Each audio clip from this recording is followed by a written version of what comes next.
ପିଲାମାନେ ଆଜିର କ୍ଲାସ୍କୁ ତୁମମାନଙ୍କୁ ସ୍ୱାଗତ। ଆମେ ପୂର୍ବ କ୍ଲାସ୍ରେ ବୃକ୍ଷ ମହାତ୍ମା କବିତାଟି ପଢ଼ିଥିଲେ, ତୁମମାନଙ୍କୁ ପଢ଼ାଇ ବୁଝାଇ ଦେଇଥିଲେ, ତାହାର ଶବ୍ଦ ଅର୍ଥ ଗୁଡ଼ିକ ମଧ୍ୟ କହିଦେଇଥିଲେ, ବହି ଦେଖି ଲେଖିବା ପାଇଁ ମଧ୍ୟ କହିଥିଲି। ଆଜି ତାହାର ପ୍ରଶ୍ନୋତ୍ତର ଗୁଡ଼ିକ ଆଲୋଚନା କରିବା। ପ୍ରଥମେ ଦେଇଛି, ଆସ ଜାଣିବା କେତୋଟି ନୂତନ ଶବ୍ଦ। ନୂତନ ଶବ୍ଦ ଗୁଡ଼ିକ ଦେଇଛି ମାହାତ୍ମ୍ୟ, ଖାର, ନିତ୍ୟ, ଦୋଷ, ଇହ ପରଲୋକ। ଏହି ଶବ୍ଦ ଗୁଡ଼ିକ ନୂତନ ଶବ୍ଦ, ଏଗୁଡ଼ିକ ତୁମ ଖାତାରେ ଲେଖିଦିଅ।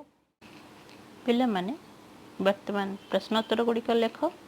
1 ନମ୍ବର ଦେଇଛି, ଆସ କଥାବାର୍ତ୍ତା ହେବା। କଥାବାର୍ତ୍ତା ହେବା ଅର୍ଥ ଛୋଟ ଛୋଟ ପ୍ରଶ୍ନ ଉତ୍ତର, ମାନେ ସର୍ଟ ଆନ୍ସର ଗୁଡ଼ିକ ତାକୁ ଲେଖିବା। 1 ନମ୍ବର ଦେଇଛି, ଓଡ଼ିଆ ଭାଗବତର ରଚୟିତା କିଏ? ଆର ଉତ୍ତର ଲେଖ। ଓଡ଼ିଆ ଭାଗବତର ରଚୟିତା ଅତିବଡ଼ି ଜଗନ୍ନାଥ ଦାସ। ତାପରେ ଖ ନମ୍ବର, କବି ଜଗନ୍ନାଥ ଦାସ କେଉଁ ଶତାବ୍ଦୀରେ ଜନ୍ମଗ୍ରହଣ କରିଥିଲେ? ତାର ଉତ୍ତର ଲେଖ। କବି ଜଗନ୍ନାଥ ଦାସ ପଞ୍ଚଦଶ ଶତାବ୍ଦୀର ଶେଷାର୍ଦ୍ଧ ଓ ଷୋଡ଼ଶ ଶତାବ୍ଦୀର ପ୍ରଥମାର୍ଦ୍ଧ ଅର୍ଥାତ୍ ପଞ୍ଚଦଶ ଓ ଷୋଡ଼ଶ ଶତାବ୍ଦୀରେ ଜନ୍ମଗ୍ରହଣ କରିଥିଲେ। ତାପରେ ଗ ନମ୍ବର, ଓଡ଼ିଆ ଭାଗବତର କେଉଁ ସ୍କନ୍ଧରୁ ବୃକ୍ଷ ମାହାତ୍ମ୍ୟ କବିତାଟି ଅଣାଯାଇଛି? ତାର ଉତ୍ତର ଲେଖ। ଓଡ଼ିଆ ଭାଗବତର 10ମ ସ୍କନ୍ଧରୁ ବୃକ୍ଷ ମାହାତ୍ମ୍ୟ କବିତାଟି ଅଣାଯାଇଛି। ଏଥର ଘ ନମ୍ବର ଲେଖିବା। କେଉଁମାନଙ୍କ ଆଗରେ ଶ୍ରୀକୃଷ୍ଣ ବୃକ୍ଷର ମହିମା କଥା କହୁଥିଲେ? ଉତ୍ତର ଲେଖ। ଗୋପବାଳକମାନଙ୍କ ଆଗରେ ଶ୍ରୀକୃଷ୍ଣ ବୃକ୍ଷର ମହିମା କଥା କହୁଥିଲେ। ଓ ନମ୍ବର, ଯମୁନା ବିଷୟରେ କ'ଣ କୁହାଯାଇଛି? ଉତ୍ତର ଲେଖ। ଯମୁନା କୂଳରେ ଗୋପବାଳକମାନଙ୍କ ସହିତ ଶ୍ରୀକୃଷ୍ଣ ପହଞ୍ଚିଛନ୍ତି ଓ ଯମୁନାର ସୁଶୀତଳ ଜଳ ପାନ କରି ବୃକ୍ଷ ତଳେ ବିଶ୍ରାମ ନେଇଥିବା କଥା ଯମୁନା ବିଷୟରେ କୁହାଯାଇଛି। ଏଇଟା ହେଲା ତୁମର 1 ନମ୍ବର ଉତ୍ତର। ଆସ କଥାବାର୍ତ୍ତା ହେବା। ତାପରେ 2 ନମ୍ବର ଉତ୍ତର ଲେଖିବା। 2 ନମ୍ବର ଦେଇଛି, ଆସ 2 ବା 3ଟି ବାକ୍ୟରେ ତଳ ପ୍ରଶ୍ନର ଉତ୍ତର ଲେଖିବା। ଶ୍ରୀକୃଷ୍ଣଙ୍କ ନାମ ଦାମୋଦର ହୋଇଛି, ଏହାର କାରଣ କ'ଣ? ଉତ୍ତର, ଦାମ ଶବ୍ଦର ଅର୍ଥ ଦଉଡ଼ି। ପିଲାଦିନେ ଅମାନିଆ ଶ୍ରୀକୃଷ୍ଣଙ୍କୁ ତାଙ୍କ ମାତା ଯଶୋଦା ଦଉଡ଼ିରେ ବାନ୍ଧିଥିବାର ଦାଗ ତାଙ୍କ ଶରୀରରେ ରହିଯାଇଥିଲା। ସେହି ହେତୁ ଶ୍ରୀକୃଷ୍ଣଙ୍କ ନାମ ଦାମୋଦର ହୋଇଛି। ତାପରେ ଖ ନମ୍ବର, ଗୋପ ବାଳକମାନେ ଦୁଃଖ ଅନୁଭବ କରୁଥିଲେ କାହିଁକି? ତାର ଉତ୍ତର ଲେଖ। ପ୍ରଚଣ୍ଡ ଗ୍ରୀଷ୍ମତାପ ହେତୁ ଗୋପ ବାଳକମାନେ ଦୁଃଖ ଅନୁଭବ କରୁଥିଲେ। ଯେହେତୁ ବେଶୀ ଖରା ଗରମ ହେଉଥିଲା, ସେଥିପାଇଁ ଗୋପ ବାଳକମାନେ ଦୁଃଖ ଅନୁଭବ କରୁଥିଲେ। ତାପରେ ଗ ନମ୍ବର, ବୃକ୍ଷକୁ ସୁଜନଙ୍କ ସହିତ ତୁଳନା କରାଯିବାର କାରଣ କ'ଣ? ଉତ୍ତର ଲେଖିବା। ସୁଜନମାନେ ପରର ଉପକାର କରିଥାନ୍ତି, ଠିକ୍ ସେହିପରି ବୃକ୍ଷ ପରୋପକାରୀ ଅଟେ। ଏହା ହିଁ ବୃକ୍ଷକୁ ସୁଜନଙ୍କ ସହିତ ତୁଳନା କରାଯିବାର କାରଣ। ତାପରେ ଘ ନମ୍ବର, ଘ ନମ୍ବର ପ୍ରଶ୍ନ ହେଉଛି, ଜୀବିକା ହନ୍ତି ପ୍ରାଣୀଙ୍କର। ଏହି ଧାଡ଼ିରୁ ବୃକ୍ଷର ଉପକାରିତା ସମ୍ପର୍କରେ ତୁମେ କ'ଣ ଜାଣିବାକୁ ପାଉଛ? ତାର ଉତ୍ତର ହେଉଛି, ଜୀବିକା ହନ୍ତି ପ୍ରାଣୀଙ୍କର। ଏହି ଧାଡ଼ିରୁ ବୃକ୍ଷର ଉପକାରିତା ସମ୍ପର୍କରେ ଜାଣିବାକୁ ପାଉଛୁ। ତାପରେ ଓ ନମ୍ବର, କେଉଁ ସ୍ଥାନକୁ ଗଲେ ଅତିଥିଙ୍କୁ ନିରାଶ ହେବାକୁ ପଡ଼େ ନାହିଁ? ଉତ୍ତର, ସୁଜନ ବା ଉତ୍ତମ ଲୋକମାନଙ୍କ ଘରକୁ ଗଲେ ଅତିଥିଙ୍କୁ ନିରାଶ ହେବାକୁ ପଡ଼େ ନାହିଁ। ଏହାପରେ 3 ନମ୍ବର ଉତ୍ତର। 3 ନମ୍ବରର ପ୍ରଶ୍ନ ହେଉଛି, ଆସ 100ରୁ 120ଟି ଶବ୍ଦ ମଧ୍ୟରେ ତଳ ପ୍ରଶ୍ନ ଗୁଡ଼ିକର ଉତ୍ତର ଲେଖିବା। ଏହା ହେଉଛି ଲଙ୍ଗ କୋଶ୍ଚିନ୍। ତ 3 ନମ୍ବର 3ର କ ନମ୍ବର, वृक्ष मानक जीवन धन्य कवि एपरी कहीं कहिछंती। यार उत्तर प्रथमे आम किसी कवि विषय लिखा तापर आमर उत्तर आरंभ करवा जेहेतु लॉन्ग क्वेश्चन। कवि अति बड़ी जगन्नाथ दास ओडिया भागवतर स्रष्टा भाव विशेष परिचित। भागवतर विभिन्न प्रसंग वर्णना करी से मानव समाज को शिक्षा प्रदान करिसेंती। वृक्ष महात्मा कविताटी भागवतर अंशविशेष। यह गोपलीलार त्रयोविंश अध्याय गृहीत। यह कविताटी रे कवि वृक्ष मानकर महात्म्य वर्णना करी सेमानकर जीवन किभली धन्य ताहा आलोचना करिसेंती। कवि परिचय एतिकी लिखिदेव तापर आमर प्रश्न जहाँ देइछि प्रश्नर उत्तर लिखिबा।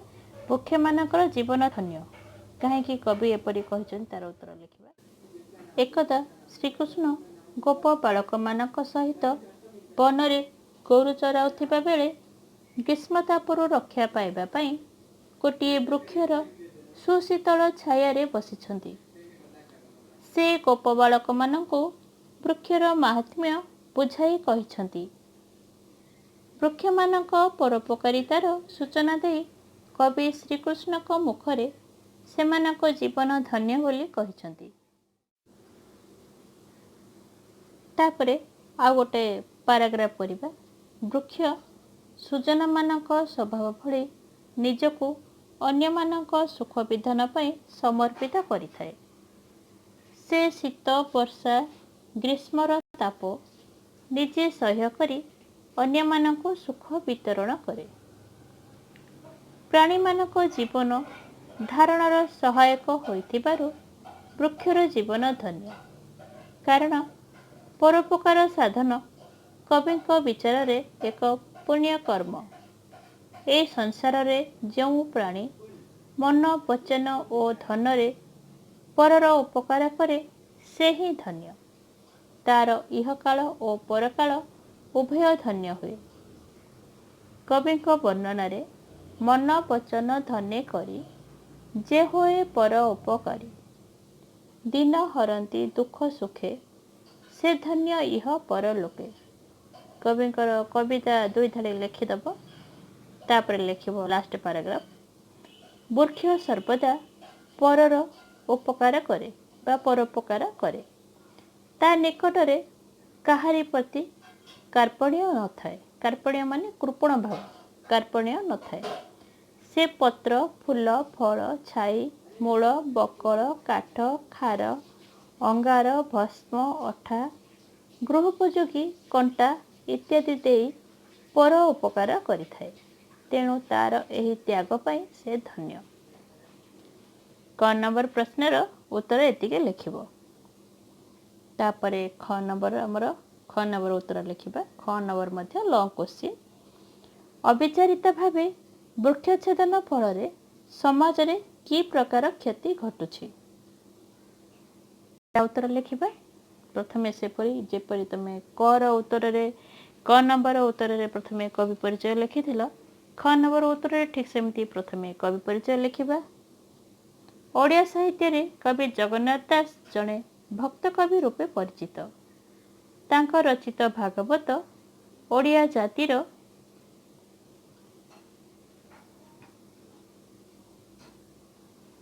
अमूल्य संपद। एही ग्रंथरे से ओडिया जनजीवन को नीति शिक्षा प्रदान करने निमित्त अनेक अमूल्य कथा और महात्म्यर वर्णना करिसेंती।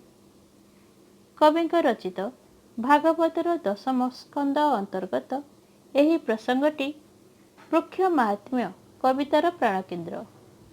उक्त कवितारे वृक्षर महात्म्य वर्णना करी कवि ए जाति को महान शिक्षा देइछंती। अविचारित भावे वृक्ष छेदन फल समाज रे की प्रकार क्षति घटुछि ताहाको निम्नोक्त रूपे वर्णना करा जाई पारे। प्रथमे कवि परिचय सहित एतिके लिखिला तापरे आउ गोटे पैराग्राफ करिबा। एक सुस्थ परिवेश रे समाजर अशेष उपकार साधन हुए। सुस्थ परिवेश गठन निमित्त सबुज बनानीर आवश्यकता अनस्वीकार्य। प्राणी और उद्भिद परस्पर निर्भरशील होइथिबारु वृक्षलता बिना प्राणी जगत तिष्ठि रहिबा असंभव। तेणु आमे माने वृक्ष संरक्षण दिगरे यत्नवान हेबा उचित। वर्तमान अविचारित भाव में वृक्षछेदन करा जाउथिबारु एहा द्वारा समाजर विभिन्न क्षति हेउछि। जो विचार करूनी मनीष अविचारित भाव वृक्ष छेदन करुछि बा वृक्ष को काटुछि जहाँफल समाज रे क्षति होछि। तापर आ गोटे पैराग्राफ कर लिखिबा वृक्षलता आमर बंधु यह आमको खाद्य जाळेणी आसबाब पत्र गृहोपकरण आदि जोगाई थाए। वर्तमान वृक्षछेदन हेतु आमे माने ए सब संपद पाइबारु वंचित हेउछु। यह परिवेश उपरे कुप्रभाव पकाउछि। पुणी आ गोटे पैराग्राफ करिबा वृक्ष माने परिवेशर सुरक्षा सहित मृत्तिका संरक्षण जलवायु नियंत्रण रे सहायता करती। अविचारित भावे वृक्षछेदन हेतु ए क्षेत्र में समाज जीवन प्रभावित हेउछि। मृत्तिका क्षय हेउछि। फसल पाई जमी अनुपयोगी हेउछि। वृष्टिपात रे अनियमितता देखा जाउछि। माने पूरा पूरी वृक्ष उपर तुम मैंने लिखा पड़ो। वृक्ष माने आलोक संश्लेषण प्रक्रिया रे वायु अंगारकाम्ल बाष्प ग्रहण करी अम्लजान छाड़ी थांती। यह मनुष्य और पशुपक्षी माने ग्रहण करती। प्राणी समाज बंची रहे। वृक्षछेदन हेतु वायुमंडल दूषित हेउछि। माने वृक्षछेदन हेतु आमर कौन असुविधा होउछि वृक्ष आमर कौन उपकार करे सब गुड़ाक लिखा पड़ो।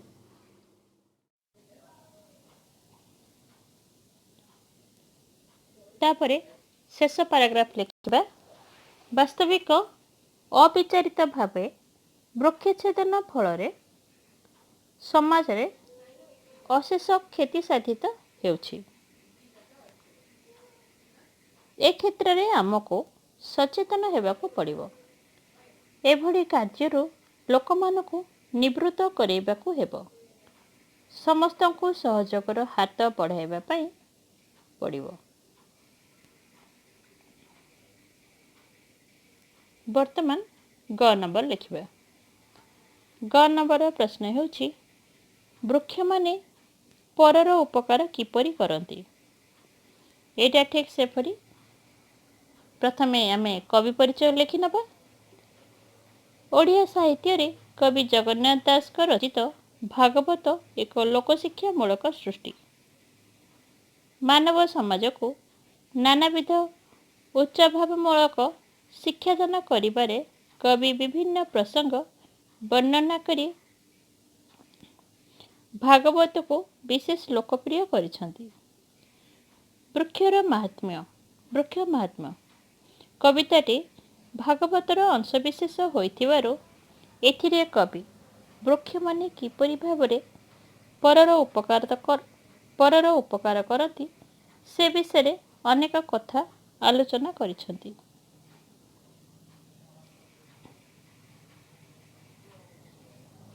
तापरे आ गोटे पैराग्राफ कर लिखिबा एकदा कृष्ण गोप बालक मानक मेଳରେ गोरु चराउथिबा बेले ग्रीष्म बाधा हेतु वृक्षर सुशीतल छाया बसिछंती। एही अवसर रे से वृक्षर उपकारिता विषय सेमानकु कहिछंती।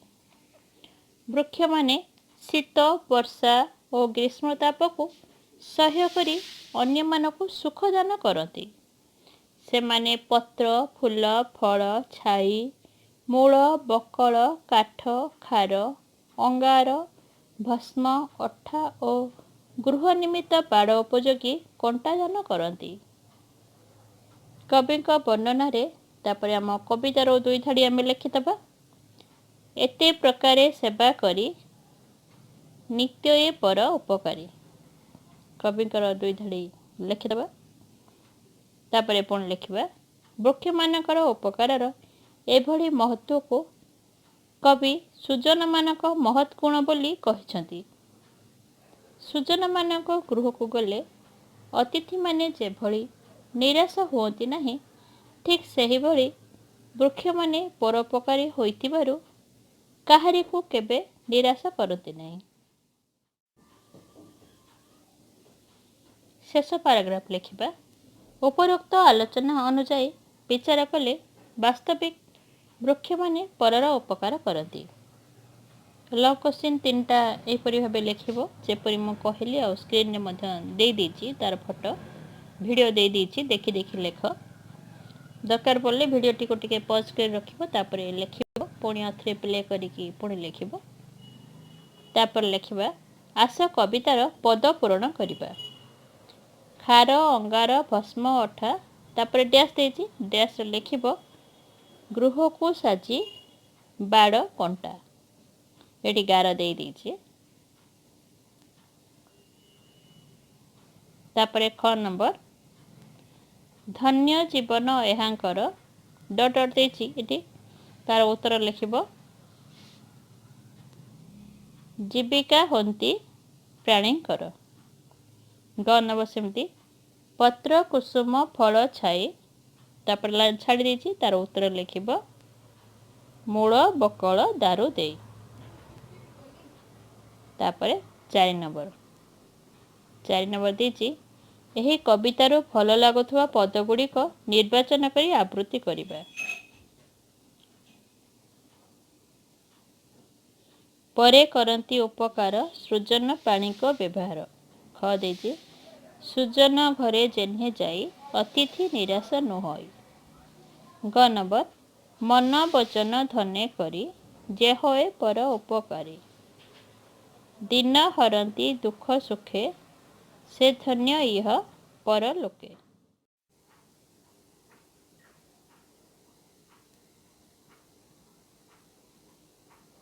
वर्तमान 5 नंबर प्रश्नर उत्तर लिखिबा। आस सरल भाषा रे बुझाई लिखिबा। 5 नंबर कर प्रश्न हैला एहांक प्राय जेबे होई संसार मध्य देह बही। एटा हला प्रश्न यार उत्तर लिखिबा। एहांक डट डट डट लिखि बही बोली लिखिबो।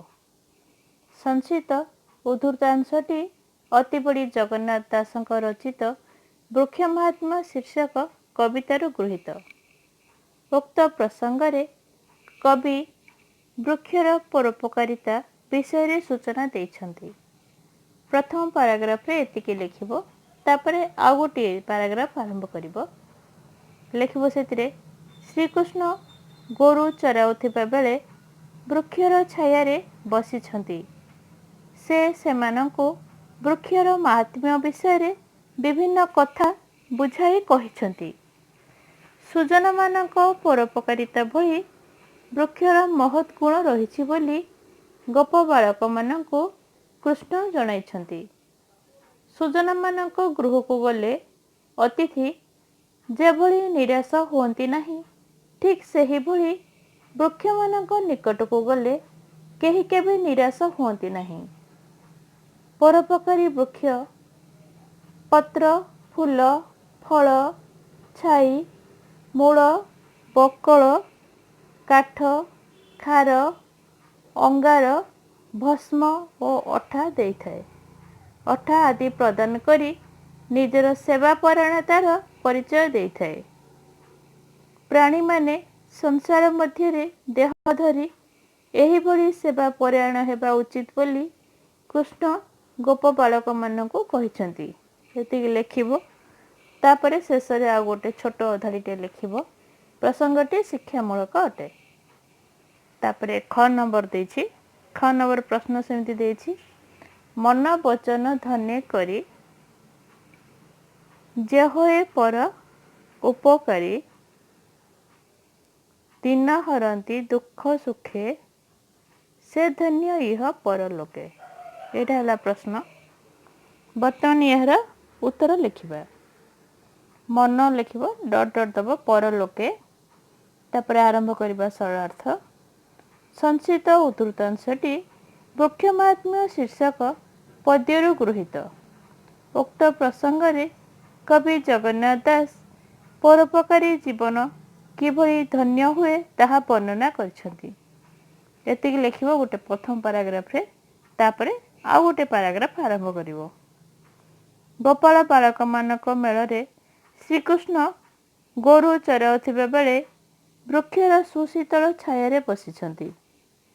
ବୃକ୍ଷର ପରୋପକାରିତା ଗୁଣ ସମ୍ପର୍କରେ ସେମାନଙ୍କୁ ବୁଝାଇବାକୁ ଯାଇ କୃଷ୍ଣ କହିଛନ୍ତି ଯେ ସଂସାରରେ ପରୋପକାରୀ ହିଁ ଧନ୍ୟ।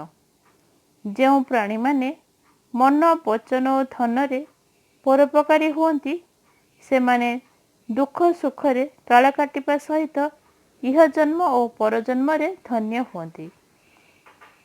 ଏତିକି ସେକେଣ୍ଡ ପାରାଗ୍ରାଫରେ ଲେଖିବ।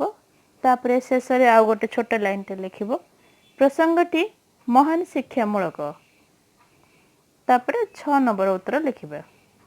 6 ନମ୍ବର ପ୍ରଶ୍ନ ହେଉଛି ତଳଲିଖିତ ନାମମାନଙ୍କ ମଧ୍ୟରୁ ଯେଉଁଗୁଡ଼ିକ ଶ୍ରୀକୃଷ୍ଣଙ୍କ ସଖାଙ୍କ ନାମ ନୁହେଁ ତାହା ବାଛି ଲେଖିବା। ଏଇଟା ଦେଇଛି ପ୍ରଶ୍ନ। ତାପରେ ନାଁ ଗୁଡ଼ାକ ସବୁ ଦେଇଛି। ଶ୍ରୀଦାମ, ଅର୍ଜୁନ, ସୁବଳ, ବିଶାଳ, ପ୍ରାଂଶୁ, ଦେବପ୍ରସ୍ଥ ଦେଇଛି। ତା ଉତ୍ତର ହେବ ପ୍ରାଂଶୁ।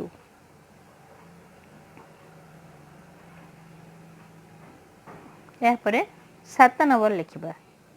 7 ନମ୍ବର ଦେଇଛି ତଳେ ଦିଆଯାଇଥିବା ଶବ୍ଦର ଅର୍ଥ ଡାହାଣ ପଟରେ ଥିବା ବନ୍ଧନୀ ମଧ୍ୟରୁ ବାଛି ଲେଖିବା। ମାନେ ଶବ୍ଦ ଦେଇଛି, ତାର ଯେଉଁ ବନ୍ଧନୀ ଦେଇଛି, ବନ୍ଧନୀରେ କେତେ ଗୁଡ଼ିଏ ଶବ୍ଦ ଦେଇଛି, ସେ ଶବ୍ଦର ଅର୍ଥ କେଉଁଟା ସେଇଟା ଲେଖିବା। ଘର୍ମ ଲେଖିବ, ତାପରେ ତାର ଗାର ଦେଇକି ଉତ୍ତରରେ ଝାଳ ବୋଲି ଲେଖିବ। ଦାରୁ ଶବ୍ଦର ଅର୍ଥ ହେଲା କାଠ। ଦିଅନ୍ତି, ଦିଅନ୍ତି ଶବ୍ଦର ଅର୍ଥ ଦିଅନ୍ତି ବୋଲି ଲେଖିବ।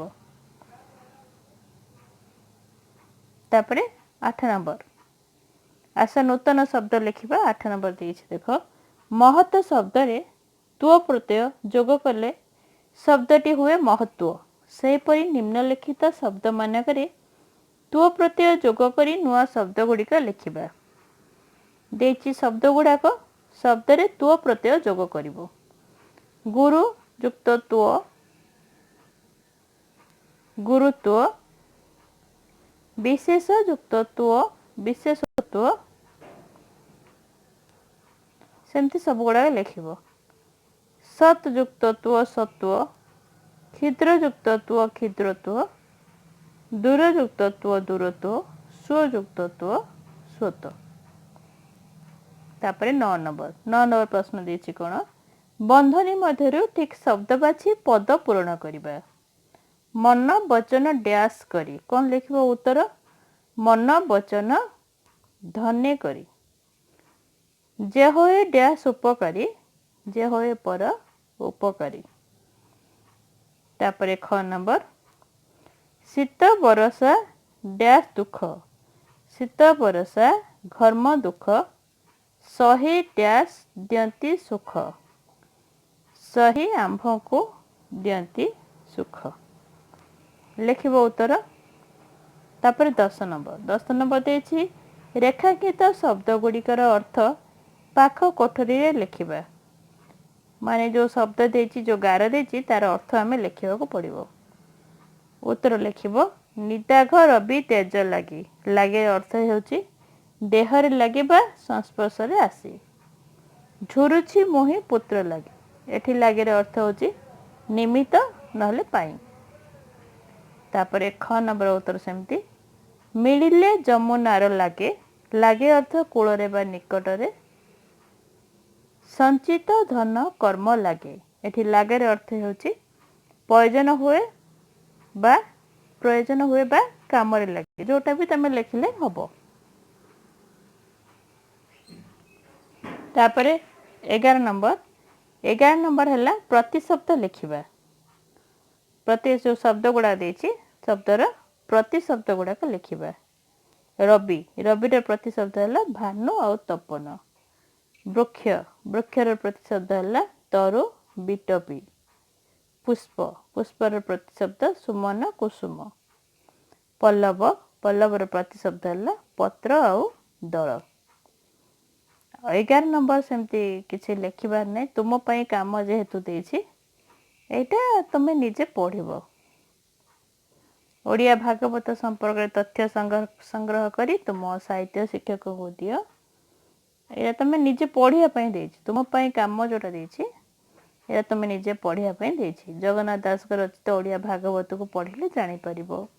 ତାପରେ 6 ନମ୍ବର ସେମିତି ଦେଇଛି ବୃକ୍ଷର ଉପକାରିତା ସମ୍ପର୍କରେ ଲେଖାଯାଇଥିବା ବିଭିନ୍ନ କବିତା, प्रबंध और पाठ्यपुस्तकरू तथ्य संग्रह करी खातार लिखिब और श्रेणी रे आलोचना करिवो।